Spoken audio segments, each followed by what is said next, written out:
SoundCartel.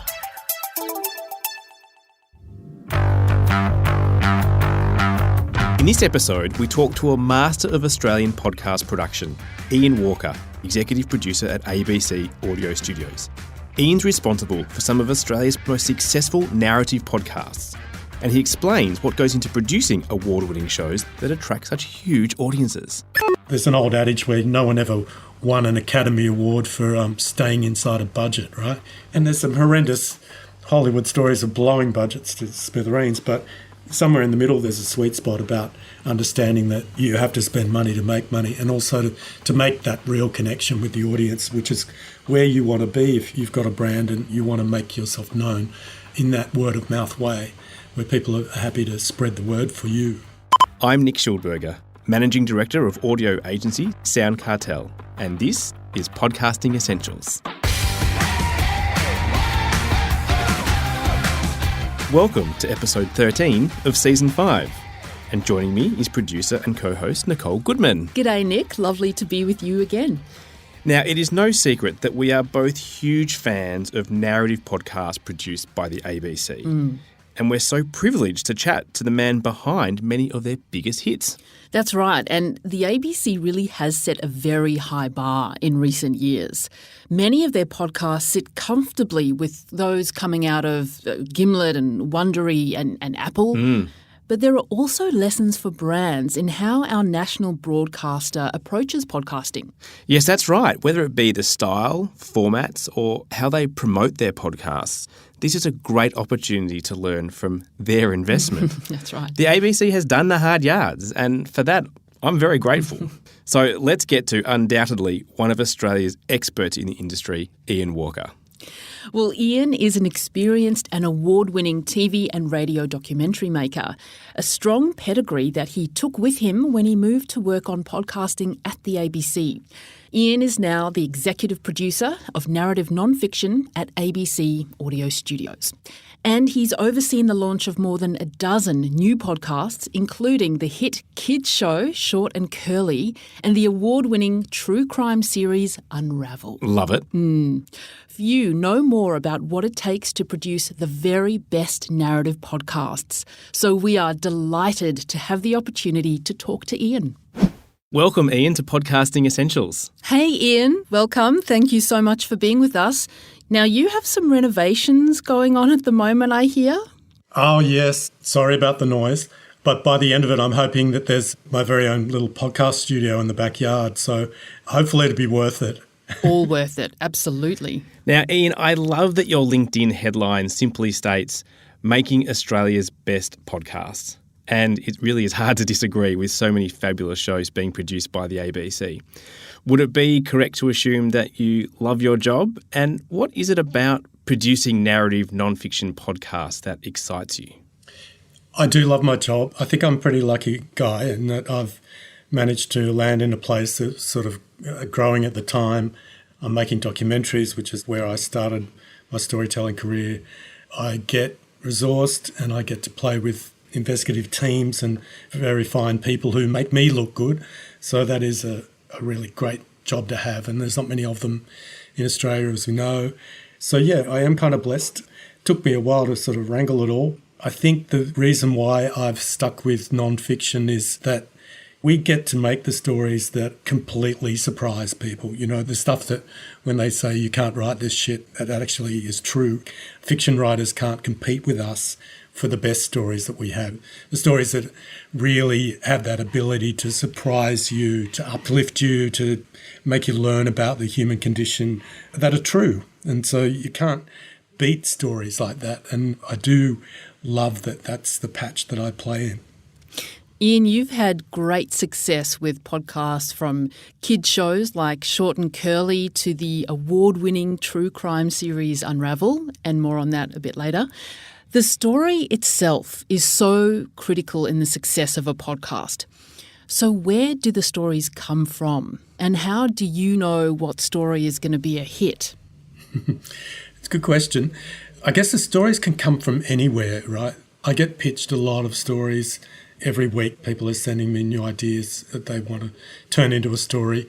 Sometimes they come from colleagues, sometimes from random things on the internet, sometimes from my very substantial bottom drawer of a kind of lifetime of being a documentary maker. I've got a substantial cache of things that I haven't quite turned into stories yet. But I think the important thing that I look for always is a kind of checklist of things that a story must have to make a series, to make a narrative non-fiction series work. A protagonist, you need oodles of plot if you're going to make the story move forward. You need those sort of twists and turns. You need to be looking at a kind of fresh take, even if it's a story that's well known. But what we need to say yes to a story like that is a brand new take or a brand new information about it. I mean, another place that I really like to look at for stories is a way to flip a genre. I think we did that with Unravel season 4 with Snowball, in that we made that a very personal tale. We almost made it a comedy in parts, and that was pretty fresh for a true crime story, without a dead body, and it was a female protagonist who was a really kind of bad guy, so and an intriguing person. So they're the kinds of things. Access is the other great thing that I always need to tick. That's about 95% of a documentary maker's work, is access to something that someone else can't get. I mean, at the ABC, we also try for a few more highfalutin reasons to choose a story, and they're kind of higher purpose things related to our charter. And with true crime, it's really important for us not to just be tabloid and not to just play around in the muck of people's lives and the dark stuff. We want to usually have a higher purpose about reflecting something about society. We did Barrenjoey Road, which was a real examination of how women were treated in the 70s, and it was really illuminating for people who weren't around then about how bad things were back in that day.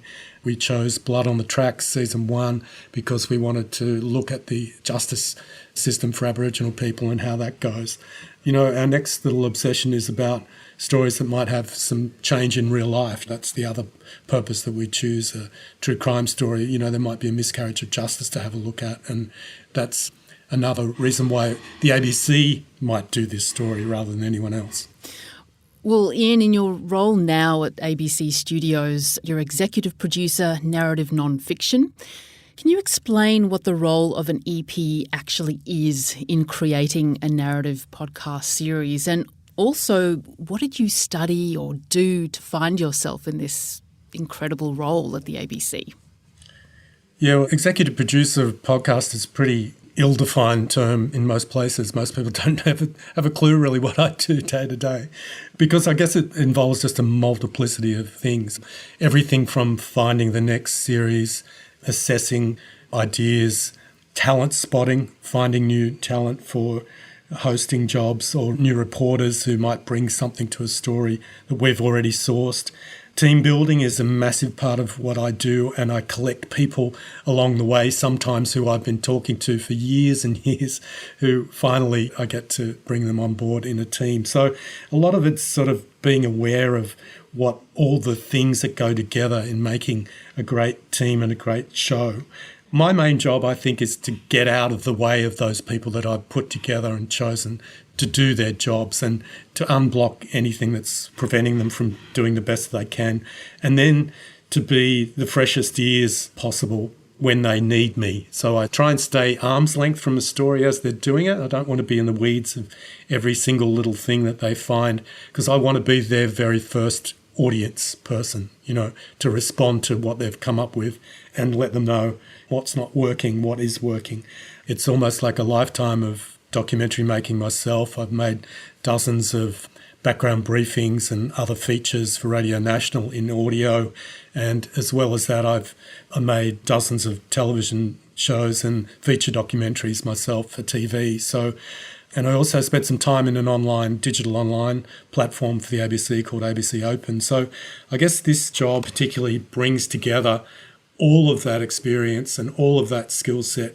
I'm also like an editor of scripts and a writer, so I get very involved in that. I've also been a muso, and I've made music, and I love spending time in the studio, so I'm always the last person to be hearing the mix with the engineer and signing off on a mix. So the overall sound of the show, every little bit of that combination of music and sound effects, I will have some input into. There's a lot of people involved. It's very much a team effort. I guess quality control officer is one of the main jobs, and that's where I need to be able to sign off on every part of that process.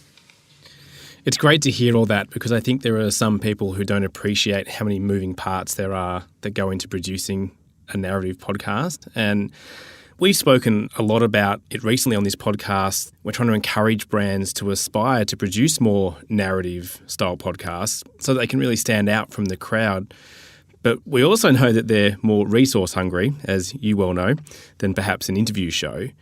What is the size of the team that works on an ABC narrative podcast series? Well, I guess because most of the shows that I've been working on have been investigations, that they're trying to find new things, then we always have a journalist in the lead, at least one. I guess it's hard to nail down all of the jobs in our teams, but it's between 5 and 10. Now, there's key roles, which is usually host. We have a supervising producer. We have a senior producer, generally a junior producer who's also the fact checker and the researcher. So we double up some roles. And then we have an executive producer on the top of that. So that's sort of 5 main roles. But there are other key people, obviously, who come into play. A sound engineer, a sound designer, who we get for at least 2 weeks per episode on a big show. That's generally hardly ever enough, but it is a luxury item, right? It's a big resource there. We spend a lot of time on the sound of the show. Well, luxury, but a necessity as well. Yeah, that's right. And, we're competing in a very competitive space, right? We're up against all of the best shows that come out of places like Gimlet and the US. And so we need to be world class to be able to compete for ears. So I think it's justifiable expense and resource. But I think there is a way for people who play in the branded podcast world to think about how to use narrative. You may not be able to afford the same kind of big teams that we do, but there are really canny producer, reporters and sound designers out there who are kind of like one-stop shops. And in the same way that television documentaries became that kind of shooter, director, editor person, there are people in audio starting to be able to do that work. And if you give them enough time, they can bring you a product that's not dissimilar to how one of our shows might sound. Ian, the Unravel True Crime podcast is now in its 5th season with Juanita, and it's one of the ABC's and your most successful franchise podcasts. We've discussed Snowball, which was season 4, on this podcast before, and it won Best True Crime Podcast at the Australian Podcast Awards in 2020. And it even managed a full takeover of the Apple Podcasts featured section, which we were in awe about. We loved that. So first, a belated congratulations on all of that. It's a truly brilliant series. We loved it. But I wanted to dig a little deeper into what goes into producing such a successful podcast. And I'd like to start with how long it takes from idea to launch. So these big series, usually 6 to 8 episodes, are generally taking like 6 months from go to woe. There's usually a period before that of development, or the stories that we've been choosing a lot of the time have already been worked up to a state where they can start work on the reporting straight away. So that's discounting a development period. So sometimes those have been developed over a very long period of time, or months at least. We've found a big audience for the show. I can tell you that the whole of the Unravel 5 seasons have just hit over 11 million downloads. So that's pretty extraordinary for the ABC, and it means that per episode, those shows are the biggest podcast for the ABC. So it's great for me and for the teams that we work with to be doing that. And we've now got a commitment from the ABC that we're going to keep doing Unravel because the audience is there for it.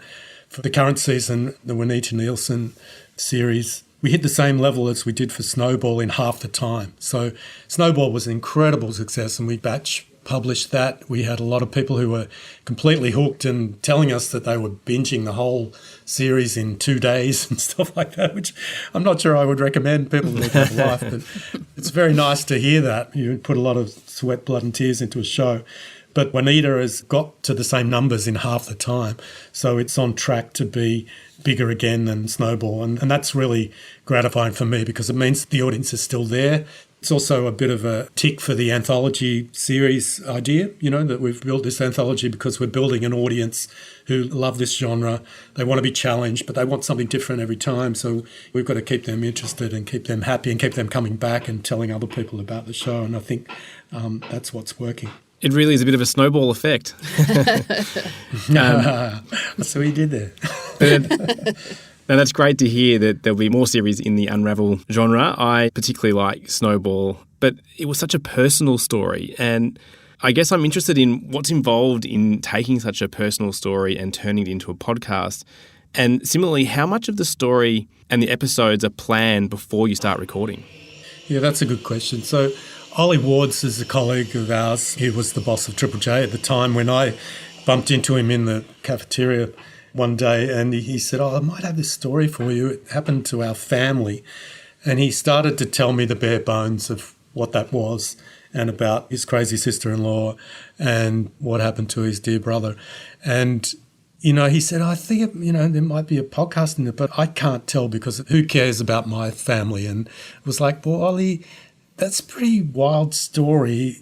I don't know that happens to most people. And, I also know something about you. And I know that, you haven't made programs for a while because you've been the boss there, but he's an excellent story maker. And I heard a lot of his work in the past and we'd known each other for quite a few years. And I said, Ollie, I think you need to write this down for me, just one page, come back and let's have a talk about it. And I think from that very first day, I knew that all I had to do was kind of convince him to sign up.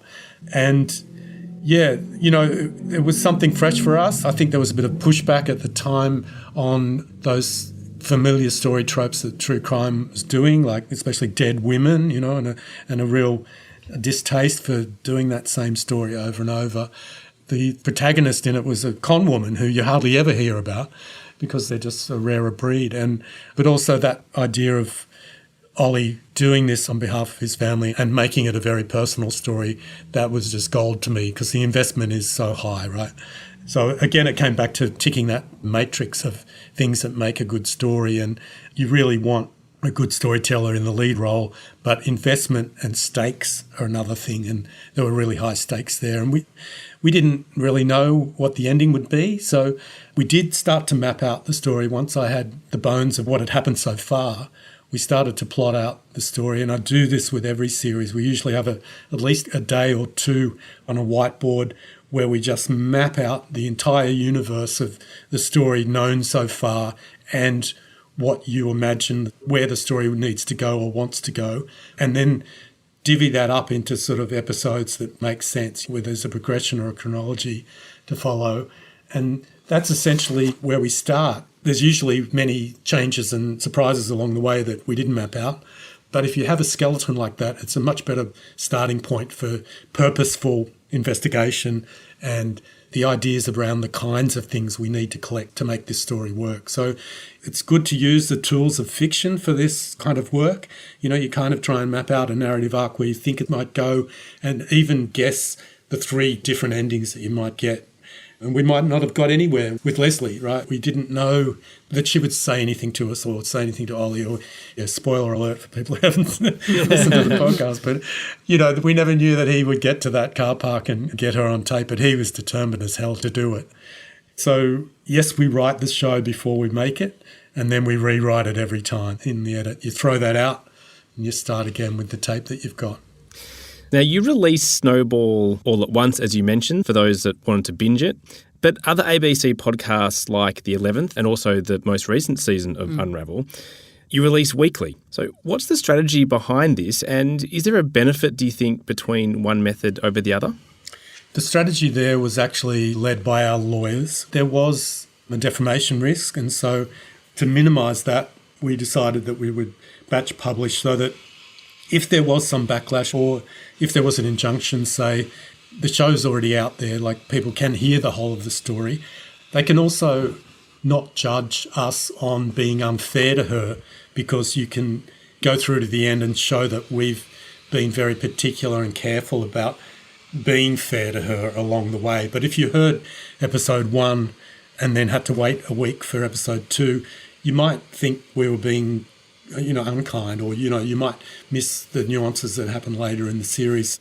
But then there are positive reasons to go out in that way for the audience, I guess, because it's the kind of Netflix effect. People don't like waiting anymore, even though the habit for true crime and anthology series is generally a weekly output, and people understand that, and they've got busy lives. They can't listen to everything all at once. But I guess having it bingeable is a great option because people don't have to wait, or they don't get lost in the story having to recap themselves, or, if you listen to multiple things across a week like I do, sometimes I'm sort of losing the thread of what last week's episode was about. But with this, you have the option to go through. I know a lot of people who wait to the end of a big series before they start listening because they get so frustrated with the wait. I must admit that's what I do. I prefer to wait to the end then so I can binge it in my own time. Yeah, I'm for that too. From a brand point of view, we recommend the weekly release because of the other benefits of marketing and that continual contact with your audience and those sorts of things. So, yeah, the pros of the weekly output are exactly that you get to hone in on your marketing per episode. It can be targeted. You can stagger it. The resources is easier to roll out. Funnily enough, when we did the batch release, we were still treating the marketing as if we were doing a weekly release instead of chucking everything at it on day one. The word of mouth is what you want to be building up. And think about the long tail, because if you put an investment in a really good show, people will find it eventually. They will talk about it. And it's not over as soon as your season's over, We've just finished season 5, Juanita. Usually the audience spikes for those are generally like 2 or 3 weeks after the final episode. So I think that's about that critical mass of people finding the show and then telling other people in their lives about it. So then for a narrative series like Snowball or Juanita, do you think there's a sweet spot for the number of episodes required to tell the story?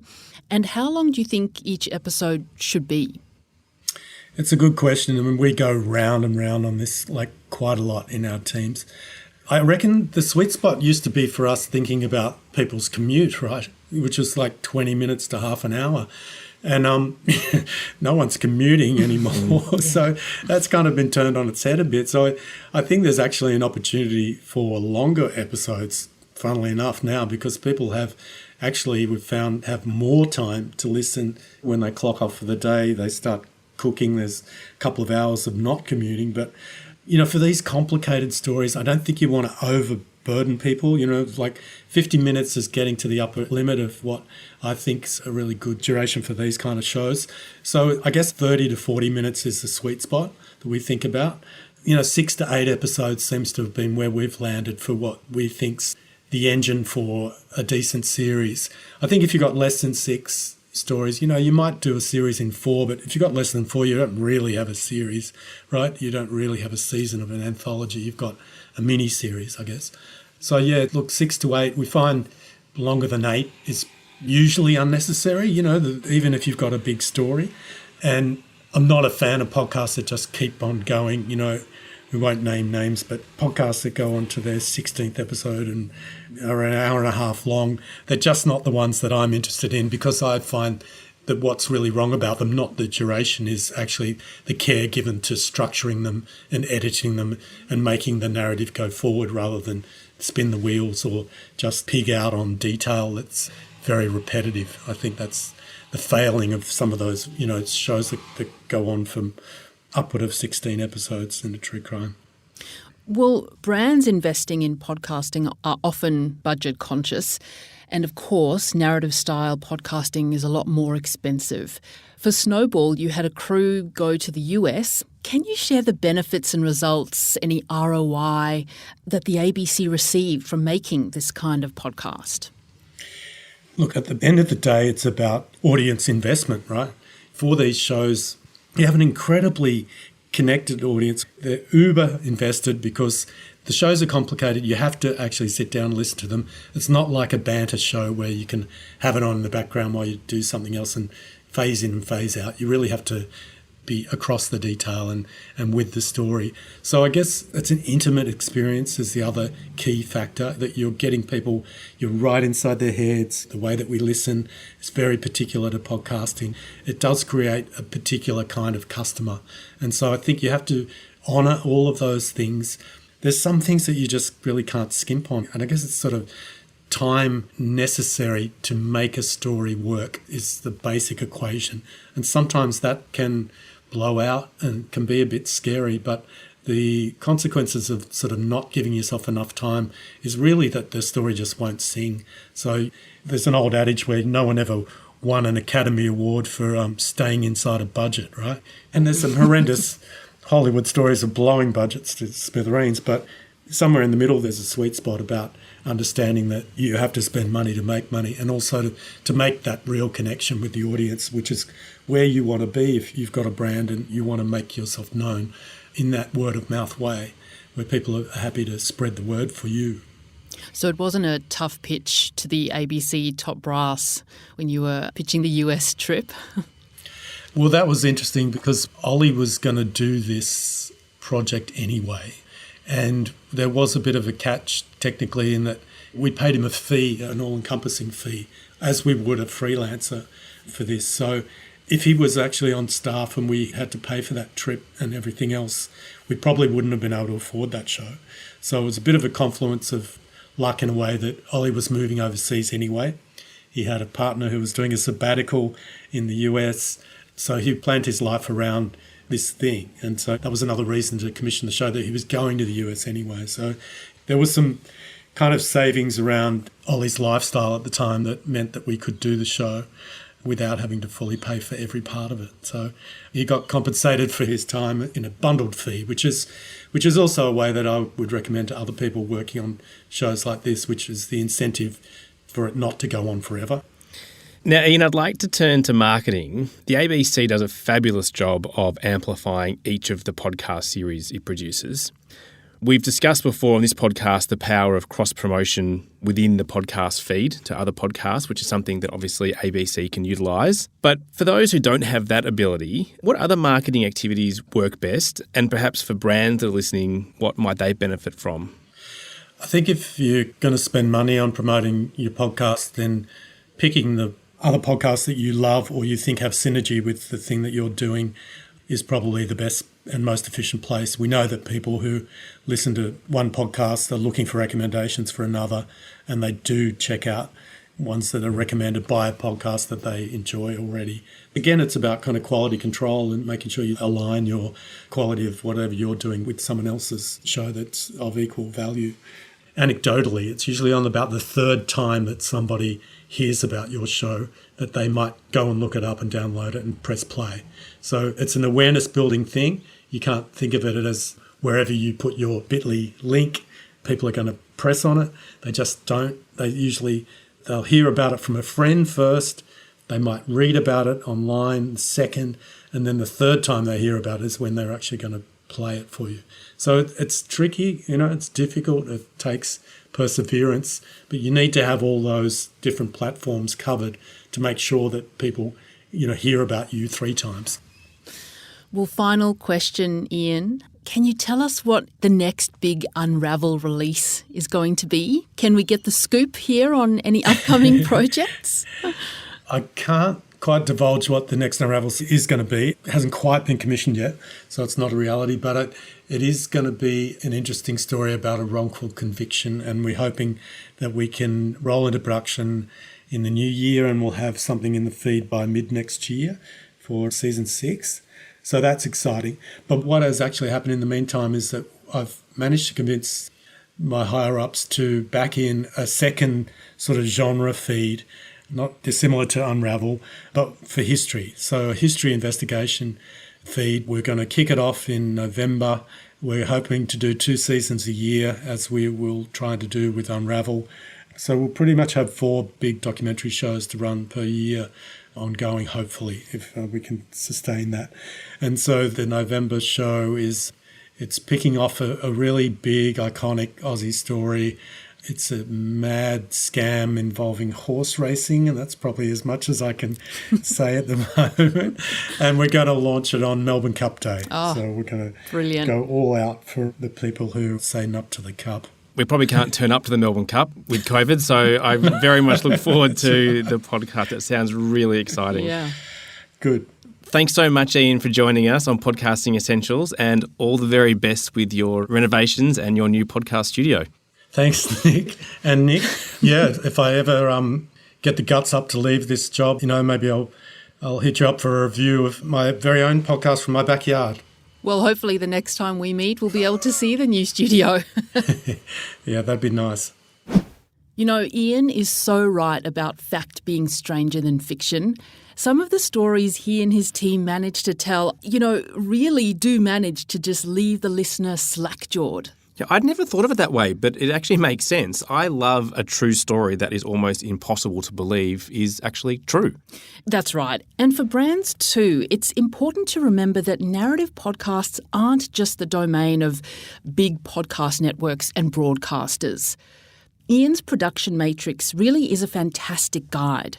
And if you're able to have those in place, there are ways to scale costs and deliver the rich listening experience that narrative podcasts offer. Absolutely. And if you don't already, I suggest you go listen to some ABC podcasts, observe how they produce and promote their podcasts. Apart from enjoying some fabulous stories, there is a heap to learn and take away. Could not agree more, Nick. Well, that's it for this episode of Podcasting Essentials. Thanks, Nicole, for joining me. I really enjoyed this one. Me too. It's been remarkable. Thank you, Nick. For more about us and how we can help you produce a podcast, visit soundcartel.com.au or our socials @SoundCartelAU. From the team at SoundCartel, thanks so much for listening.